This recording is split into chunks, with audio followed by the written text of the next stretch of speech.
माँ, ये राधिका है, तुम्हारी बहू। राधिका गांव में हॉस्पिटल में नर्स का काम करती है। बस हम दोनों में दोस्ती हो गई और हमने शादी कर ली। राधिका, माँ के पैर छू। अरे चल हट नालायक। अरे मैंने क्या क्या सपने देखे थे कि तेरी शादी किसी अमीर घर में करूंगी और दहेज में लाखों रुपए लूंगी, और तू गांव की इस मामूली लड़की को मेरी बहू बनाकर ले आया। लेकिन बेटे की जिद के आगे सुनीता देवी मजबूर हो जाती है। राधिका सुनीता देवी को फूटी आंख भी नहीं भाती थी। तुम चिंता मत करो भाग्यवान, हम दोनों मिलकर अपनी बहू को इतना सताएंगे कि वो हमसे तंग आकर ये घर छोड़कर चली जाएगी। फिर हम अपने बेटे की शादी किसी बड़े सेठ की बेटी से कर देंगे, ठीक है? अगले दिन सुनीता देवी अपने बेटे का कमरा साफ कर रही होती है। तभी बहू के सामान में उसे एक बड़ी बड़ी मूंछों वाले आदमी की तस्वीर दिखाई देती है और उसके कंधे पर एक बड़ी सी बंदूक टंगी होती है। तस्वीर के नीचे लिखा होता है डाकू मंगल सिंह। ये किसकी तस्वीर है बहू? ये मेरे पिताजी की तस्वीर है। बस फिर क्या था। ये सुनते ही सुनीता देवी के हाथ पैर कांपने लगते हैं।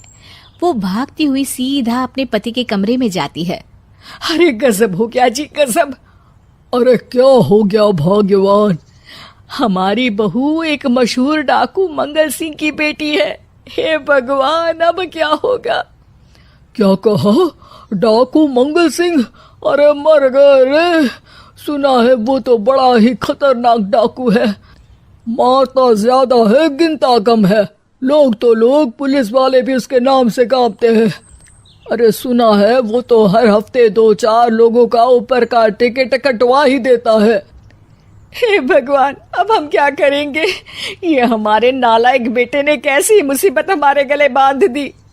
हाँ वो तो है, अगर हमने बहू को जरा भी तकलीफ दी तो उसका बाप मंगल सिंह हमें गोली से उड़ा देगा। अब जो मैं कहता हूँ उसे ध्यान से सुनो। तुम बहू से बिल्कुल घर के काम मत करवाना, और ध्यान रहे उसे किसी प्रकार की तकलीफ नहीं होनी चाहिए, समझ गई ना? और ऐसा ही होता है।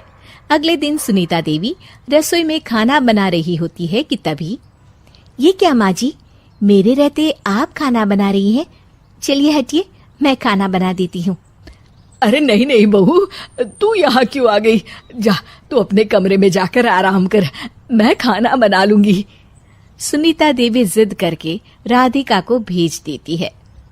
फिर एक दिन, अरे फर्श पर कितनी धूल जमी है, माँ जी देखेंगी तो नाराज हो जाएंगी, मैं अभी यहाँ पोछा लगा देती हूँ। राधिका जैसे ही पोछा लगाने लगती है कि तभी उसके ससुर की नजर उस पर पड़ती है। बंसीलाल भागता हुआ वहां आता है। अरे नहीं नहीं बहू, तुम ये क्या गजब कर रही हो? बहू तो बेटी समान होती है और हम ना अपनी बेटियों से काम नहीं करवाते। तुम आराम से बैठकर YouTube पर किड लॉजिक चैनल की सास बहू की कहानियां देखो। वो लोग ना बहुत अच्छी अच्छी कहानियां बनाते हैं। सच? आप देखते हैं? अरे मैं तो रोज देखता हूँ। शहर की बहू तो मेरी फेवरेट कहानी है। हाँ, ये कहकर बंसीलाल पोछा लगाने लगता है। इस तरह राधिका के सास ससुर सारा दिन उसकी खुशामद में लगे रहते हैं और उसे किसी महारानी की तरह रखते थे। कैसा लगा बहू? पिज्जा टेस्टी तो है ना? अच्छा, मीठे में क्या खाओगी बोलो तो? माँ जी, मुझे तो काजू कतली बहुत पसंद है और उसके बाद 1 गिलास लस्सी मिल जाए तो मजा आ जाएगा। ये सुनते ही सुनीता देवी अपने पति को कोहनी मारते हुए कहती है, अरे सुना नहीं बहू क्या मांग रही है? जल्दी से भागकर बाजार जाइए और सब खरीद कर ले आइए। हाँ हाँ भाग्यवान, अभी जाता हूँ। राधिका की तो 5 उंगलियां घी में थी। वो तो अपने ससुराल में मजे कर रही थी।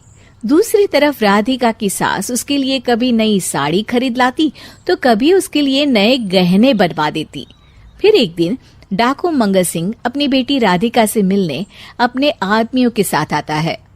उन सबको देखते ही राधिका के सास ससुर डर के मारे कांपने लगते हैं।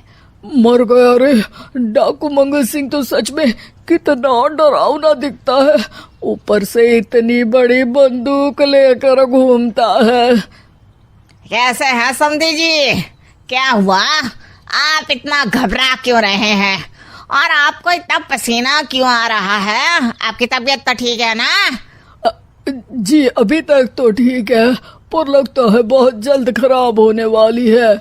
क्या कहा आपने? जी कुछ नहीं, बताइए बताइए कैसे आना हुआ।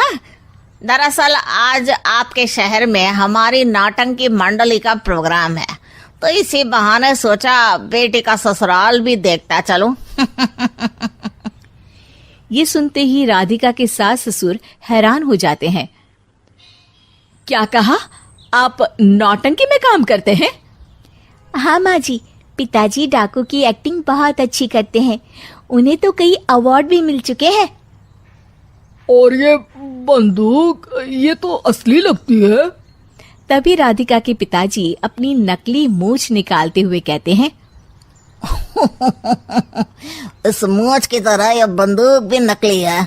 ये तो छर्रे वाली बंदूक है, इससे तो मैंने आज तक चिड़िया भी नहीं मारी।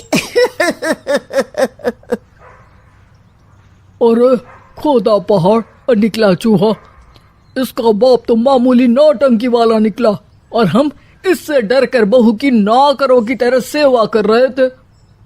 आपने सही कहा जी, इसके पीछे मेरे कितने पैसे खर्च हो गए, और काम कर करके मेरी तो कमर टूट गई सो अलग।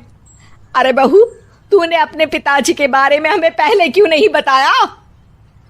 राधिका मुस्कुराते हुए कहती है, आपने तो कभी पूछा ही नहीं ना माँ जी। Today I am going to make a new video, so please whatever. Please I want to reach 1 million likes. So please sarapakara